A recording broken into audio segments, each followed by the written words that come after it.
Être heureux, tout le monde est pour. Travailler, en gros, on préférerait pas. Et donc la question de l'articulation des deux est évidemment une question importante. Alors je n'ai pas le temps, dans le temps dont je dispose, d'analyser en détail cette notion de sens, comme il m'arrive de le faire quand j'ai davantage de temps. Donc on va prendre la chose au plus court, de la façon la plus concrète. On va se demander qu'est-ce qui fait courir les salariés des hôpitaux universitaires de Genève. Autrement dit, qu'est-ce qui vous fait courir? Après quoi courez-vous? Alors d'abord, est-ce que vous courez après le travail? Ça, c'est ce que voudrait le directeur, mais à nouveau, la réponse est non. Je l'ai déjà dit, travailler, on ne préférerait pas, c'est vrai comme de n'importe qui. Et d'ailleurs, vous avez bien raison, ils ont bien raison. Parce que le travail, par définition, ce n'est pas une fin en soi, ce n'est pas un but en soi. Le travail, ce n'est qu'un moyen. Et le propre de tout moyen, c'est de servir à autre chose qu'à lui-même. Donc, vous ne courez pas après le travail. Alors, est-ce que vous courez après la morale, la vertu, cette fameuse valeur travail dont on nous rebat les oreilles, en tout cas en France, depuis déjà plusieurs années? La réponse, à nouveau, est non. Et à nouveau, vous avez bien raison, parce que le travail n'est pas une valeur morale. Cette fameuse valeur travail, on peut parler de valeur travail, oui, c'est une valeur marchande. C'est pour ça qu'on vous paye pour travailler. On ne vous paye pas pour être juste, aimant, généreux. Une valeur morale, par définition, ça n'est pas à vendre, ça n'a pas de prix. Dès lors que tout travail mérite salaire ou rémunération, ça confirme que le travail n'est pas une valeur morale.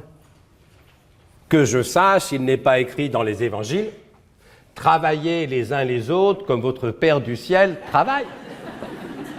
Il est écrit « Aimez-vous les uns les autres comme votre Père du ciel vous aime ».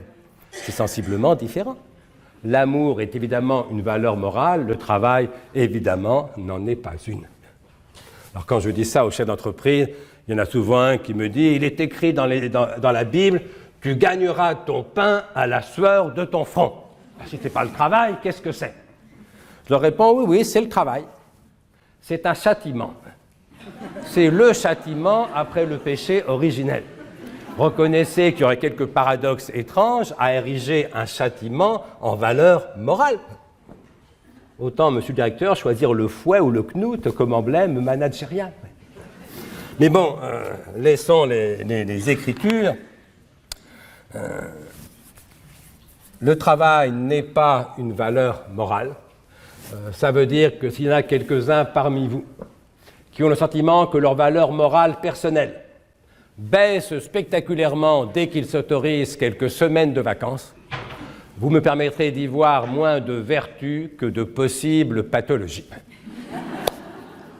Alors, qu'est-ce qui fait courir? Est-ce que vous courez après le travail? Non, vous avez raison, le travail, ce n'est qu'un moyen, ce n'est pas une fin. Est-ce que vous courez après la valeur morale du travail? Non, vous avez raison, le travail est une valeur marchande, ce n'est pas une valeur morale. Alors, est-ce que vous courez après l'argent? Ah bah oui, bien sûr, pour une part. Ah oui, c'est pour ça qu'ils travaillent quand même. Hein. C'est pas par amour du directeur, ni seulement par amour des patients. Non, non, évidemment, vous courez tous après l'argent. C'est pour ça que vous travaillez, au moins pour une part, c'est ce qu'on appelle en gros le salariat, pour ce qui concerne vos différents statuts. Sauf que, comme me l'a dit un jour un chef d'entreprise, il me disait, vous savez, l'argent, ça n'a jamais motivé personne. L'argent, me disait-il, ça rend motivable. Oui, bien sûr. Oui, ça rend motivable. Si vous ne les payez pas, ils ne seront pas motivés, mais la question ne se posera plus. Mais l'argent, m'expliquait-il, ça n'a jamais motivé personne. En tout cas, le salaire, le fixe. Hein, s'il y a des primes, des parts variables, ça peut être éventuellement différent. Mais pour ce qui est du fixe, du salaire, le salaire, ça n'a jamais motivé personne. Parce que celui parmi vous qui, par hypothèse, ne travaillerait que pour le salaire, il n'a par définition aucune raison d'en faire ne serait-ce qu'un peu plus que le strict minimum pour ne pas être viré. Or, la motivation, ça commence quand on en fait au moins un peu plus que le strict minimum pour ne pas être viré. Donc oui, on travaille pour l'argent, mais l'argent, ça n'a jamais motivé personne. Ça ne suffit pas à la motivation. D'ailleurs, comme me l'a dit un autre chef d'entreprise lors d'un colloque, il Ils me disaient, oui, bien sûr, vous avez raison, mes salariés travaillent pour le salaire. Si j'arrête de les payer, ils arrêtent de travailler, ça c'est clair. Cela dit, me disait-il, le salaire, ce n'est pas moi qui le fixe, c'est le marché du travail. En l'occurrence, c'est une entreprise privée, mais ça vaut aussi à l'hôpital. Il y a un marché du travail dans le monde de la santé aussi, puis il y a les grilles indiciaires, enfin bref, l'hôpital n'est pas maître des salaires. Donc, je reprends la formule de mon patron du privé, il me disait, oui, mes salariés travaillent pour le salaire, mais le salaire, ce n'est pas moi qui le fixe, c'est le marché du travail.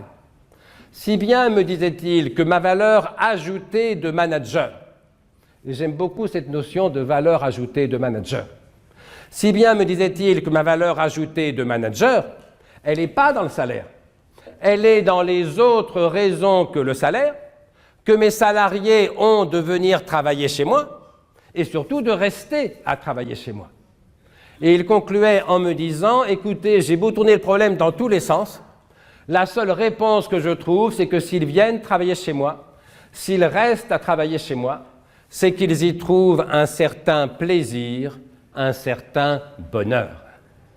Il me semble qu'il avait évidemment raison.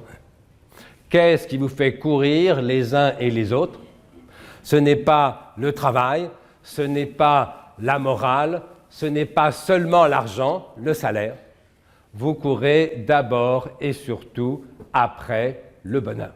Nous courons tous après le bonheur. D'ailleurs, vos patients, ceux qui viennent se faire soigner dans l'hôpital, ils courent aussi après le bonheur. En gros, pourquoi est-ce que vous venez travailler tous les matins ouvrables? Parce que vous pensez que vous serez plus heureux en travaillant aux hôpitaux universitaires de Genève qu'en travaillant ailleurs ou qu'en n'y travaillant pas. De même que vos patients viennent se faire soigner parce qu'ils se pensent, légitimement j'imagine, qu'ils seront plus heureux en se faisant soigner chez vous qu'en se faisant soigner ailleurs ou en ne se faisant pas soigner du tout. Nous courons tous après le bonheur. Après, mais au fond, qu'est-ce que vous en savez? Les salariés des hôpitaux universitaires, vous ne les connaissez pas. Je vous répondrai que j'en sais que ce sont des êtres humains. Et que je crois avec Blaise Pascal que tout homme, toute femme veut être heureux. C'est une formule fameuse de Pascal, dans les pensées de Pascal. Pascal écrit « Tous les hommes recherchent d'être heureux. Cela est sans exception. La volonté ne fait jamais la moindre démarche que vers cet objet, le bonheur. C'est le motif de toutes les actions de tous les hommes, jusqu'à ceux qui vont se pendre. » Fin de citation. Oui, la touche finale, jusqu'à ceux qui vont se pendre, dans sa noirceur, dans sa beauté, dans sa profondeur, est très pascalienne, mais très vraie au fond. Parce que finalement, celui qui va se pendre, celui qui se suicide, c'est arrivé récemment un médecin cancérologue, dans des grands hôpitaux parisiens, victime, semble-t-il, de harcèlement. Enfin bon, j'en suis pas juge, l'enquête est ouverte. Mais celui qui se suicide, pourquoi se tue-t-il? Il se tue, bien sûr, pour ne plus souffrir. Or, ne plus souffrir quand on souffre atrocement, c'est encore se rapprocher du dernier bonheur purement négatif qui paraît alors possible, la cessation de la souffrance. Eh bien, si tout homme veut être heureux, y compris celui qui va se pendre, comme dit Pascal, permettez-moi de penser que tout homme, toute femme veut être heureux, y compris celui ou celle qui vient travailler aux hôpitaux universitaires de Genève 4 ou 5 jours par semaine.